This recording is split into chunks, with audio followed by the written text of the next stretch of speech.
Bad decisions are the result of unchecked assumptions.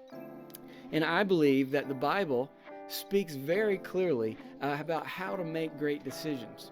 When you seek after the wisdom, you will find it, and it is in there. And I believe that there's a 4-step process that the Bible lays out to making good decisions. And hopefully, if you could follow these 4 steps, then you won't fall victim of bad decisions and you won't be the victim of unchecked assumptions.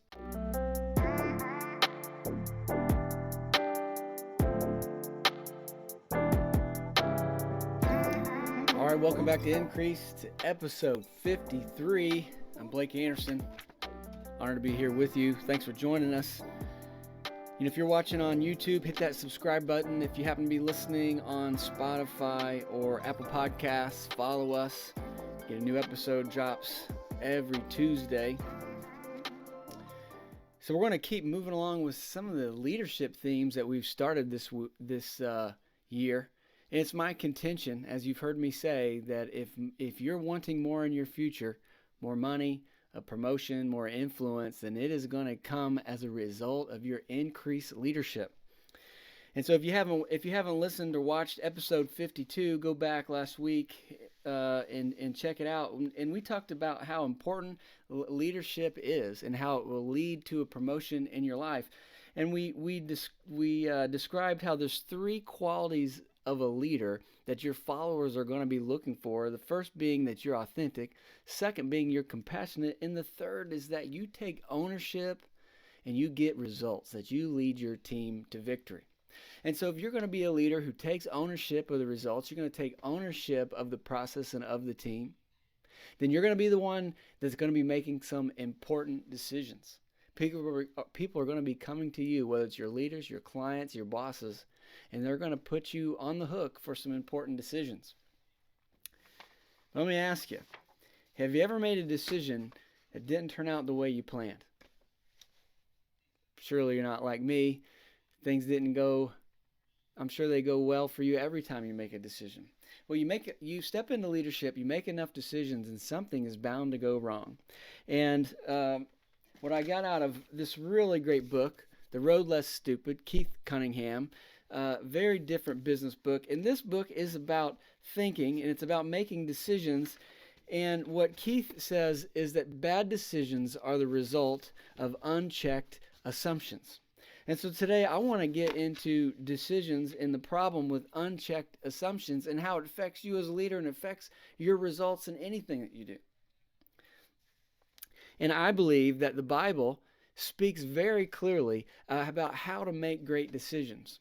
Now, if you've ever read the Bible, you know you're not going to get into the contents and look under and find a chapter that says decision making. You're not going to find one that says money or wisdom or success. But if you're a student of the Bible, when you seek after the wisdom, you will find it, and it is in there. And I believe that there's a 4-step process that the Bible lays out to making good decisions. And hopefully, if you could follow these 4 steps, then you won't fall victim of bad decisions and you won't be the victim of unchecked assumptions. So I want to jump right into these 4 steps to really empower you to make great decisions. You see, no one ever intends to make a bad decision. And no one ever goes into a decision thinking about their unchecked assumptions. Maybe the things that they're assuming that turn out not to be correct. And it's really not until you get the results you're not looking for that you're confronted, if you're willing to look for them, with the unchecked assumptions. Normally it comes with that real sting. Oh, I should have known better. And why didn't I check?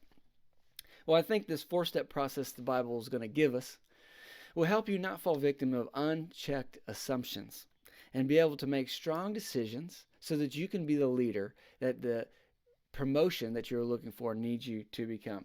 So step number 1 in making effective decisions is count the cost. Count the cost. Jesus taught us in Luke 14, verses 28 through 30, he says, "For which of you intending to build a tower sitteth down first and sitteth not down first and counteth the cost, whether he have sufficient to finish it? Lest haply after he hath laid the foundation and is not able to finish it, all that behold it begin to mock him, saying, this man began to build and was not able to finish. He said, I'm a builder, a real estate developer by trade. And that's a really important part of what we do. Before we build things, we've got to count the costs. But even those of us who've been trained how to estimate and count the costs, we still get it wrong. And where do we get it wrong? Well, we realize, unfortunately, after the fact, we have unchecked assumptions. And so to check those assumptions, to make a strong decision, the first thing you've got to do, you've got to count the cost. Whether you're building a building, whether you're building a team, launching a new product, or making a hiring decision, you're going to have to count the cost. And you can't skip this process. And so I'm taking time preparing for today's episode, reflecting through some of the poor decisions I've made, many of the books that I've read, and some of the sage wisdom I've got from mentors along the way. We count the cost. After you've done your mental math, you've ran your numbers, you still need to ask yourself some questions. And the first being, what am I missing? You need to as Keith Cunningham lays out in his book, The Road Less Stupid, you need to find the unasked question. What wasn't asked in the process? You need to separate the problems from the symptoms. Because oftentimes we get everything all mixed up and we go chasing symptoms and never solve the problem. And you just keep playing whack-a-mole with symptoms, yet continue to have the same unchecked assumption leading to the same results that you don't want. And third, you got to check your assumptions. What am I assuming that I don't have actual data for? What am I assuming to be true based on past experience that maybe I need to go back and check again? You'd be amazed that even us professional builders and developers still do way too much building and spending money on unchecked assumptions. And so the better we get to go to another level of leadership or building or development, we've got to learn to check assumptions. So you're asking yourself the question, what am I missing? What still needs to be considered? A second sage piece of advice I got from another real estate developer is he said, you need to be willing to spend a little bit of money to avoid losing a lot of money. Now let me say that again. He told me, you need to be willing to spend a little bit of money on the front end to save yourself from losing a lot of money on the back end.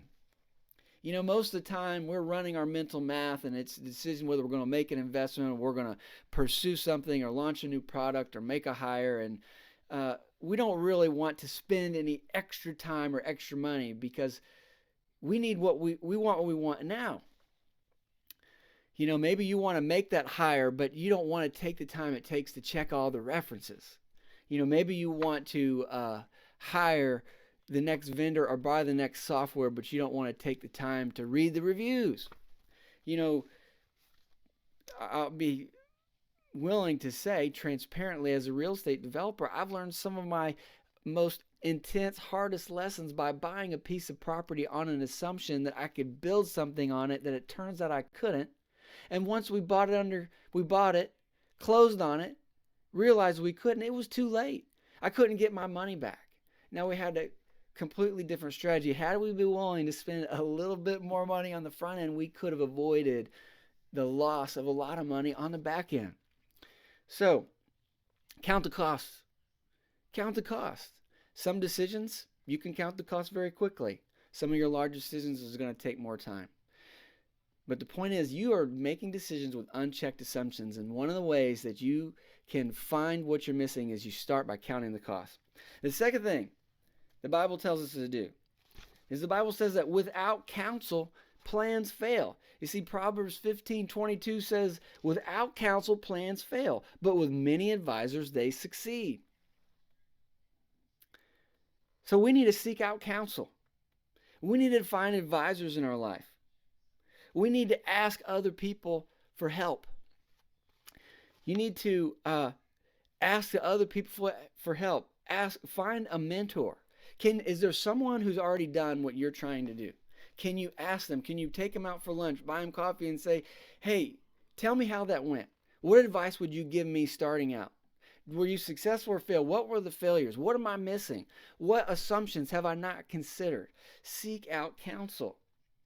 Learn from the mistakes of others. That's the great thing about finding someone who's done it already is most people want to help. And one of the first things that they'll tell you is, hey, I made this mistake. And you can avoid the mistake I want. Because most of the time we learn those important lessons, they sting. And we want to help other people, and we don't want them to have to learn the mistake that we did. You know, John C. Maxwell says in life, you can lose or you can learn. Well, many of these mentors that went ahead of us have already learned, and they'll prevent us from losing if we will seek out their counsel. And when you seek out counsel, be willing to listen to people who tell you something that you don't want to hear. You see, we all need contrarians in our life. We need the people who are going to come and put a hole in our bubble, who are going to poke the holes in our strategy, who are going to find the assumptions in our math, who are going to point out where we're missing. And sometimes that hurts, because sometimes they're going to tell you all your time and the effort won't work.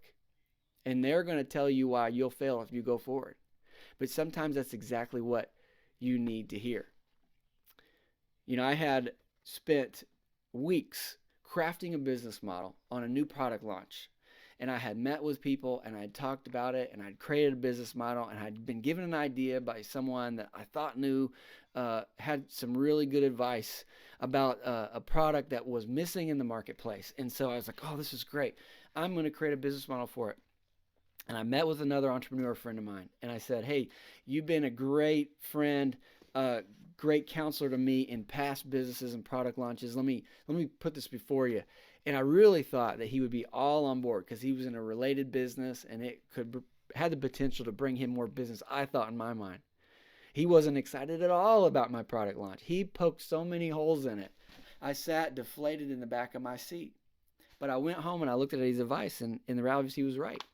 The other person had given me advice that would help them, but his advice hadn't thought about whether it would be profitable in the marketplace. And this friend of mine, this counselor who burst my bubble, probably saved me a whole lot of headache, a whole lot of loss and lost time. So you got to count the costs. You got to seek out counsel, because without counsel, your plans can fail. But it's the counsel from the people who've been where you're trying to get to that will help check your assumptions and fill in the gaps of your formula. Third thing that you need to do to check your assumptions so you're not making bad decisions, so that you're someone who's making great decisions, is you need to get understanding. Proverbs 4 verse 7 says, wisdom is the principal thing.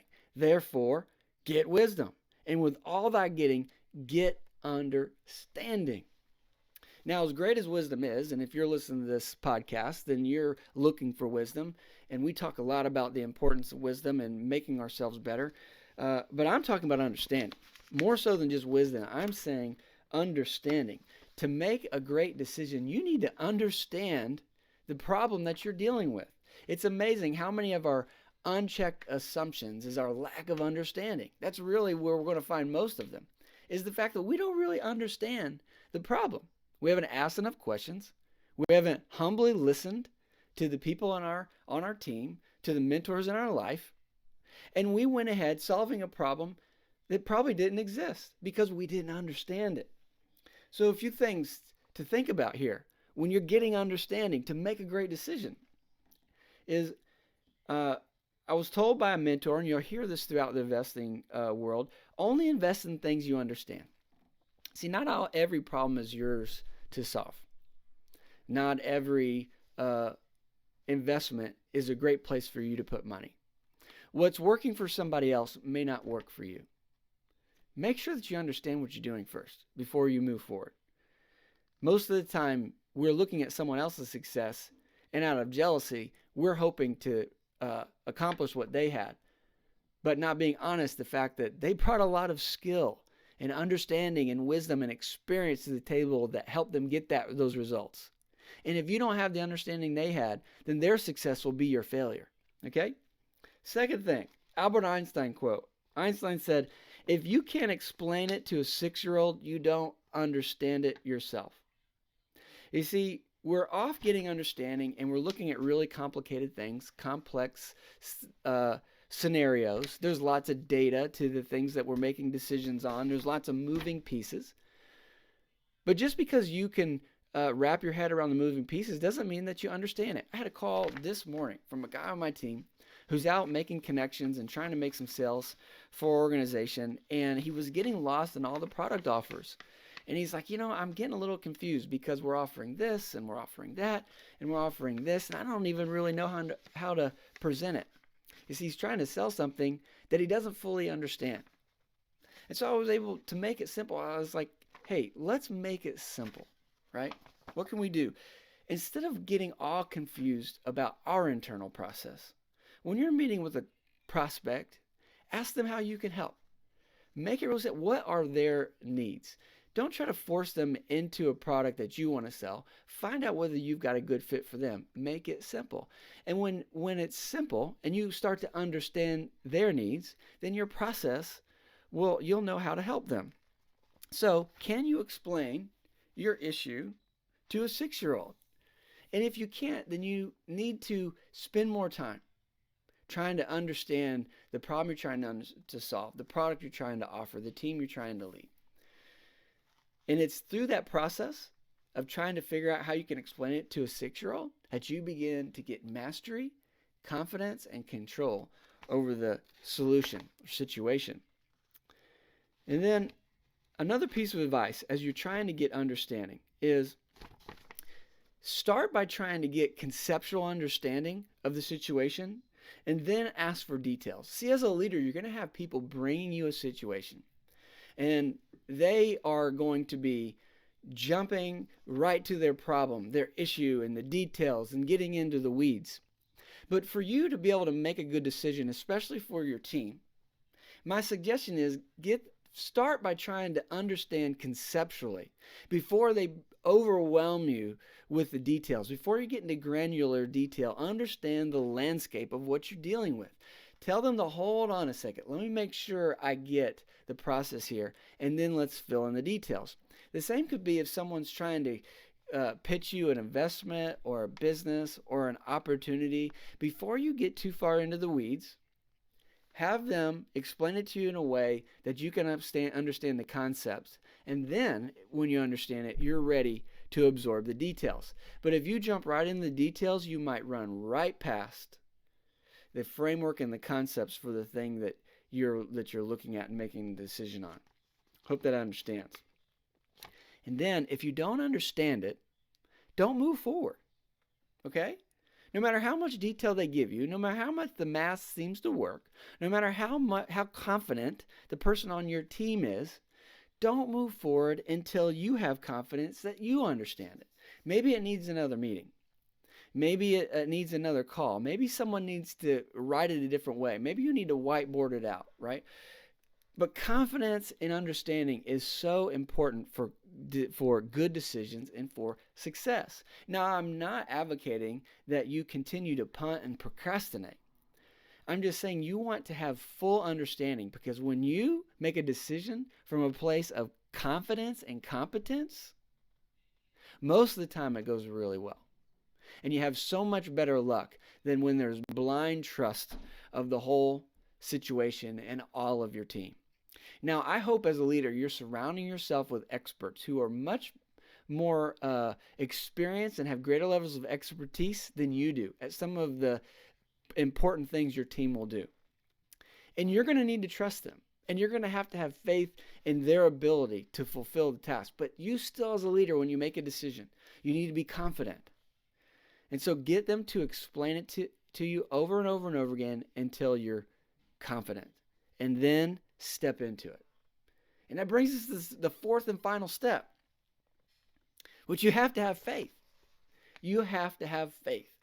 You're not going to have 100% of the information before you make a decision. And if you try to get it all first, it'll be too late. The deal would have walked off.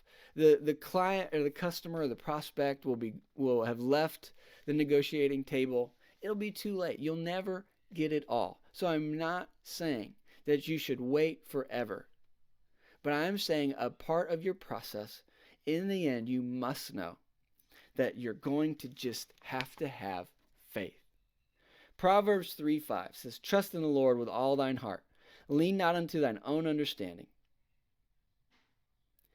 Eventually, you're just going to have to trust God. Now, He has a part, we have a part. Proverbs 16:9 says, a man's heart deviseth his ways, but it's the Lord who directeth his steps. See, ultimately, God's going to direct your steps. But your job is in your heart. You have to have devised your way. You got to know where you're wanting to get to.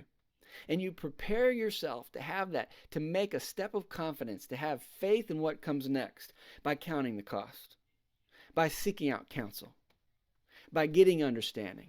And trust me, if you do those three things, you're not going to have 100% of the information, but you're going to feel confident about what the right decision is.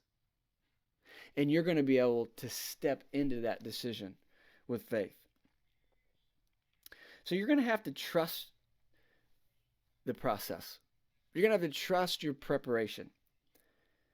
And you're going to have to trust your instinct. And ultimately what I'm saying is you're going to have to trust God. Now, if you're watching this episode, you've been watching Increase for very long, you know that we approach our success through a lens of the Bible. We're seeking after God's word on how to live a successful life. We believe that God wants to bring increase into our life, that he wants our life to lead to more and more and more, that he wants to bless us to be a blessing to others. So we're looking at best practices from a leadership standpoint, from a business perspective. But ultimately, we're people of faith that trust that God is ordering our steps, that he's the one that had good things for us, that he's got plans that will lead to our good. And so the highest level of decision making knows how to recognize what God's up to. You as a leader, you need to bring God in to your business, into your teams. You need to trust that the Holy Spirit is leading you. You need to know what your part is, and then you ultimately have to look to see what God is doing. So we've already described what your part is. Your part as the leader, when you're working with God on decisions, when he's directing your path, you need to count the cost. You can't be ignorant. You need to seek counsel so that you're learning from people who've gone before you. You need to take the time to get understanding. But then you got to have faith. And what I'm saying is then you got to see what God is up to. So let me ask you, do you know what he's up to in your decisions? Do you know how to recognize when he's at work? Can you spot his fingerprints on the doors of opportunity that you're searching for in your life? So ultimately, I'm looking for his fingerprints. I'm looking for his hand, his fingerprints just on the edge of the door that's about to open. And I'm looking to see what is he up to. Now, it's easier for me to step confidently into the steps that he plans for me when I've done the first three steps. But ultimately, sometimes you just have to trust. And so part of my decision making is I watch to see what God is up to, because I believe that if I'm following his plan for me, that he's already ahead of me. And it's been my experience that he is. I don't have to force things to happen, but I also can't be afraid to take a step, even if I don't know where it will take me. You know, Gideon put out a fleece. I don't believe that it's unbiblical to ask for a sign. Jesus said that you'll believe him for the work's sake. I think it's a fallacy right now today in Christendom to say that we as believers shouldn't ask God for a sign. And people say, well, don't test God. No, I believe it's because by our faith, we ask for a sign. Because I believe that God is with me, that he's leading me, that he wants to take me to greater places, that I can ask for him for a sign, and he will get involved in my physical reality. Just like Gideon. Gideon said he's being asked to do a task that he didn't feel like he was prepared for, that he was underqualified for. But an angel had visited him and said, well, here's the deal. How do I know that you're really leading me? I'm going to put a jacket on the ground out there. And tomorrow, it will be dry while the ground is wet. And that's how I'll know it's God, because I know only God can do that. And the next day it was so. But he still didn't believe. So, okay, let's try this again. Maybe God, this wasn't God. I'm going to put the jacket back out there tomorrow again. Except for this time, the jacket will be wet and the ground will be dry. And guess what? It happened. But you can do the same thing in your life. Some of the biggest decisions that I've made in my life, I've confidently made them because I had a fleece on the ground asking for God to move in my life. You know, God will come to you and present an opportunity or a path that will challenge your faith. When he's trying to take you to somewhere great, he's going to lead you out of your comfort zone. And it's going to feel uncomfortable, and it's going to be challenging, and it's going to be fearful. But when he's done that with me, I've asked him for signs, and he has been so good to follow up. I remember years ago, we were flat broke. And I believed at the time that God was asking me to quit a job, the way that I was providing for my family. And I felt really strong that that was what I was supposed to do, but I still was afraid. And I knew I needed to have faith, but I wasn't ready. And I said, God, I need a sign. I need some unexpected money to show up so that I know that when I quit this job that's paying, that you have other ways to pay for me. And so it was the beginning of September, and we went on vacation. And we came back, and on September 21st, 9/21, I had a check from my insurance company for $921. Now, who can do that but God? You see, over the summer, I was sent a bill from my insurance company. They told me I owed them $1,200. And I got back, I didn't owe them $1,200. They were paying me $900. I quit the job, as hard as it was, and it led to my good. You could put a fleece on the ground, but I'm going to tell you what. When God gives you that sign, you need to have the courage to follow him. But the courage is easier to come by when you have the confidence, because you know how to make strong decisions. So, I pray that 2024 will be one of the best years yet. That you'll make some of the best decisions that lead to good that you've never experienced before. And I pray that you'll start eliminating all the unchecked assumptions that plague our decision making, that lead to unexpected results in the kind that we don't want. And yet you'll do that by first counting the cost. Then you'll look for counsel, people who've been where you're going. That you'll follow that up by getting understanding, doing the study, and making sure that you understand the problem and the decision that you're about to make. And then finally, that you have faith, that when God orders your steps, you can step into it, you can take it, and you can go to the places you've never been. So thanks for joining me for another episode of Increase.